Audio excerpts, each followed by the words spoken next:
ஸ்ரீ குருவே நமக. ஸ்ரீ சுக்ர பகவானே நமக. ஸ்ரீ சுக்ர பகவானே நமக. ஸ்ரீ சுக்ர பகவானே நமக. அனைவருக்கும் வணக்கம். இன்னைக்கு பாகம் 50. இப்போ கண்டினியூ திருமணம் எப்பொழுது நடக்கும் என்று ஒவ்வொரு லக்னத்துக்கும் பார்த்துட்ருக்கோம். அந்த வரிசையில் இன்றைக்கி தனுசு லக்னத்துக்கு பார்க்கலாம். தனுசு லக்னம் இதில் பிறந்தவர்களுக்கு லக்னம் இந்த இடத்துல இருக்கும். தனுசு லக்னன்றது இந்த இடம். ஓகேங்களா? சரி. லக்னம்ன்றது இதன் அதிபதி குரு. 1ஆம் பாவம்னு சொல்லுவோம், லக்னம்னு சொல்லுவோம். 1ஆம் பாவாதிபதி குரு. 2ஆம் பாவாதிபதி அப்படின்னு சொன்னோம்னா இங்கே சனி பகவானுடைய ராசி கட்டம். அந்த 2ஆம் இடம்ன்றது சனி பகவான் இங்கே கொடுத்துருக்கோம். அதுக்கடுத்து 7ஆம் பாவகம் அப்படின்னு சொன்னோம்னா இந்த இடம். இங்கே இந்த அதிபதி புதன். 7ஆம் பாவாதிபதி புதன். சரி, இப்போ 1ஆம் பாவாதிபதி குரு, 2ஆம் பாவாதிபதி சனி, 7ஆம் பாவாதிபதி புதன். நம்ம இந்த சப்ஜெக்ட் என்னன்னு கேட்டிங்கன்னா, இந்த இடங்களில் கிரகம் இல்லை என்றால் திருமணம் தாமதம் ஆகிறது எப்பொழுது நடக்குன்றதுக்காக ஒரு உள்ளே போய் பார்க்கக்கூடிய ஒரு விஷயந்தான் அது. சரி, 1ஆம் பாவாதிபதி குரு, 2ஆம் பாவாதிபதி சனி, 7ஆம் பாவாதிபதி புதன். இது ஃபஸ்ட்டு பார்த்துட்டோமா? சரி. குருவுடைய நட்சத்திரம் புனப்பூசம் 1, 2, 3 பாதம் இங்கே இருக்கும். புனப்பூசம் 4ஆம் பாதம்னா இங்கே இருக்கும். இதுதான் வித்தியாசம். சரிங்களா? விசாகம் 1, 2, 3 பாதம் இங்கே இருக்கும். விசாகம் 4ஆம் பாதம் இங்கே இருக்கும். அதுக்கடுத்தபடியாக புரட்டாதி 1, 2, 3 பாதம் இங்கே இருக்கும். புரட்டாதி 4ஆம் பாதம் மட்டும் இந்த ராசி கட்டத்தில் இருக்கும். இப்போ குருவுடைய நட்சத்திரத்தை பார்த்தாச்சு. அடுத்து சனியுடைய நட்சத்திரம் பார்ப்போம். பூச நட்சத்திரம் இந்த இடத்துல இருக்கும். அனுஷம், உத்திரட்டாதி. ஓகேங்களா? புதனுடைய நட்சத்திரம் 7ஆம் பாவாதி புதனுடைய நட்சத்திரம் ஆயில்யம், கேட்டை. இந்த இடத்துல எழுத இடம் கொஞ்சம் மேலே எழுதியிருக்கேன். இந்த இடத்துல இருக்கும் கேட்டை நட்சத்திரம். அதே மாதிரி ரேவதி நட்சத்திரம் இங்கே இருக்கும். ஓகேங்களா? சரி. தனுசு லக்னத்துக்கு 1ஆம் பாவாதி குரு, புனப்பூசம், விசாகம், புரட்டாதி நட்சத்திரம். 2ஆம் பாவாதிபதி சனி, பூசம், அனுசம், கேட்டை. பூசம், அனுசம், உத்திரட்டாதி.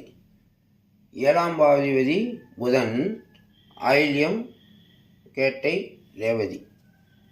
இந்த கிரகங்களுடைய இடங்களும் கிரகங்களுடைய நட்சத்திரங்களும் இப்போ பார்த்துருக்கோம். ஒரு ஜாதகருக்கு லக்னம் 2, 7 கிரகம் இல்லை என்றால் தாமதம் ஆகிக்கொண்டே இருக்கும். அந்த கிரகம் எந்த இடத்துல இருக்குன்றதை வச்சு பலன் வேலை செய்யும். நம்ம அந்த பலன்றதுக்கு அடுத்த சப்ஜெக்டில் போய்க்கலாம். இப்போ நம்ம எப்பொழுது நடக்குன்றது தான் பார்த்துட்ருக்கோம். இப்போ லக்னாதிபதின்றவர் இந்த 3 ராசிகள், இந்த புனப்பூச நட்சத்திரம்னு சொல்லியிருக்கேன் பார்த்தீங்களா, அதில் இருக்கலாம், ஆயில்யத்தில் இருக்கலாம், பூசத்தில் இருக்கலாம், அனுஷம், விசாகம், புரட்டாதி. இந்த லக்னாதிபதி குரு எங்கே இருந்தாலும் ரைட்டு, அவர் இந்த தொடர்பை கொடுப்பார் அப்படின்னு சொல்லலாம். இல்லை சனியும் கூட சொல்லலாம். சனியும் இந்த நட்சத்திரங்களில் இருக்கலாம், புதனும் இந்த நட்சத்திரத்தில் இருக்கலாம். இந்த 3 இருந்தால் அந்த பாவ தொடர்பை கொடுக்கும். உதாரணமாக புதன் பூச நட்சத்திரம் நிற்கிறாருன்னு வச்சுக்கோங்க. இப்போ சனியோடைய 2ஆம் பாவ தொடர்பை கொடுப்பார். குரு ரேவதி நட்சத்திரத்தில் இருக்காருன்னு வச்சுக்கோங்க. அப்போ 7ஆம் பாவ தொடர்பை கொடுப்பார். கனெக்டிவிட்டி அப்படி கனெக்டாக வந்துக்கிட்டே இருக்கும். சரி. இப்போ இந்த லக்னத்தில் கிரகம் இல்லை, இந்த நட்சத்திரத்தில் கிரகம் இல்லாத திருமணம் நடக்கும்னு சொல்லிட்டோம். இப்போ இதில் இன்னும் அடுத்து கொஞ்சம் உட்பிரிவை உள்ள போய் பார்ப்போம். அப்படி பார்க்கும்போது என்ன நடக்கும்னு கேட்டிங்கன்னா, 2ஆம் பாவாதிபதி 8ல் போய் லக்னத்துக்கு 8ல் போயிட்டாருன்னு வந்துடும். அப்போ தாமதமாகும். லக்னாதிபதி எடுத்துக்கிடுவோம். அவர் ஆயில் நட்சத்திரம் போய் நின்றா அது உச்ச வீடு தான். ஆனால் ஆயில் நட்சத்திரம் இருந்தாலும் சரி, பூசத்தில் இருந்தாலும் சரி, புனப்பூசத்தில் இருந்தாலும் சரி தாமதமாகும். அதனால் இந்த 8ஆம் இடத்துல கிரகம் போய் நிற்கக்கூடாது.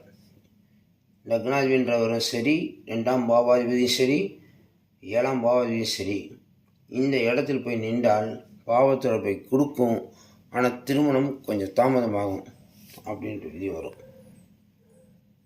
இங்கே அதே போல் அனுசம் விசாகம் கேட்டை இந்த இடத்துல இருந்தால் லக்னத்துக்கு 12 போய் இருப்பதால் இங்கேயும் தாமதமாகும். அதனால் இந்த நட்சத்திரங்களையும் போய் நிற்கக்கூடாது. பெஸ்ட்டுன்னு எடுத்துக்கிட்டோம்னா 7லையும் இந்த 4ஆம் இடமும் இந்த 3ஆம் இடம் மட்டும்தான்.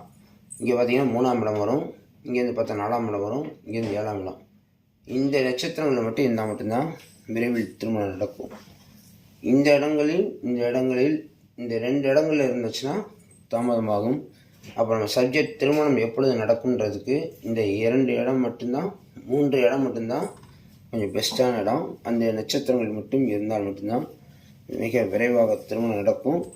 உதாரணமாக லக்னாதிபதி குரு விசாக நட்சத்திரத்தில் இருக்கலாம், 2ஆம் பாவதி சனி விசாக நட்சத்திரத்தில் இருக்கலாம், 7ஆம் பாவதி புதன் விசாக நட்சத்திரத்தில் இருந்தால் இது பெஸ்ட்டான இடம். அதே மாதிரி இந்த இடத்துல இருக்கும் பெஸ்ட்டான இடமா இருக்கும், விரைவில் திருமணம் நடக்கும் என்று கூறிக்கொண்டு, இன்னும் இதில் முக்கியமான இருக்குது, ஒரே ஒரு டிப்ஸ் மட்டும் இதில் கொடுத்துட்றேன். என்னன்னா,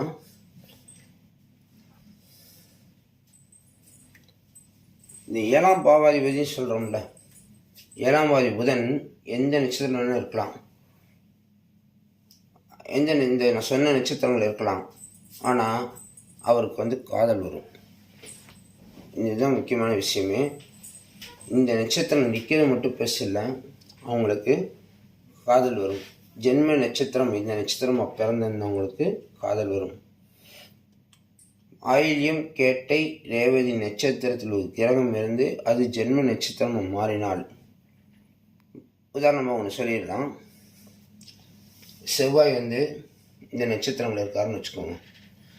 புனர்பூசம், பூசம், ஆயில்யம், விசாகம், அனுசம், கேட்டை, புரட்டாதி, உத்திரட்டாதி, ரேவதி இந்த நட்சத்திரங்களில் இந்த இடத்துல கொஞ்சம் மாறுதல் வரேன். புதன் இருக்காருன்னு வச்சுக்கிறோம். இந்த நட்சத்திரங்களில் புதன் இருக்காருன்னு வச்சுக்கோங்க, அவருக்கு கண்டிப்பாக காதல் திருமணம் நடக்கும். நடக்குமா நடக்காதா அப்படிங்கிறத அந்த விதி அப்புறம் சப்ஜெக்டில் போய்க்கலாம். இப்போதைக்கு இந்த பதிவு திருமணம் எப்பொழுது நடக்கும் அப்படின்றதுக்கு, இந்த நட்சத்திரங்களில் இருந்தால் திருமணம் விரைவில் நடக்கும். இந்த நட்சத்திரங்களில் கிரகம் இல்லை என்றாலும், இந்த பாவகத்தில் கிரகம் இல்லை என்றாலும் தாமதமாகும். ஆகையால் ஒரு ஜாதகத்தில் கிரகங்கள் இணைவு இந்த மாதிரி தான் இருக்கும், விரைவில் திருமணம் நடக்கும்னு கூறிக்கொண்டு, அடுத்த பதிவில் மகர லக்னத்துக்கு பார்க்கலாம். 59 பாகத்தில் உங்கள் ஜாதகத்தில் திருமண தாமதமாக இருந்தாலும் பொருத்தம் பார்க்கணுன்னாலும் என்னுடைய நம்பர் இந்த இதில் கொடுத்துருக்கேன், வாட்ஸ்அப் அனுப்பலாம், கால் பண்ணலாம். ஓகேங்களா? என் சேனலை இப்போ நீங்கள் சப்ஸ்கிரைப் செஞ்சிங்கன்னா அடுத்தடுத்த பதிவுகள் இதே மாதிரி வர்றதை போட்டுக்கிட்டே இருக்குது, உங்களுக்கு உடனுக்குடன் கூறிக்கொண்டு, இது பிடிச்சிருந்தால் உங்கள் நண்பர்களுக்கு இந்த சேனலை ஷேர் பண்ணுங்கள், சப்ஸ்கிரைப் பண்ணுங்கள். அடுத்த பதிவில் மகர லக்னத்துக்கு பார்க்கலாம். நன்றி, வணக்கம்.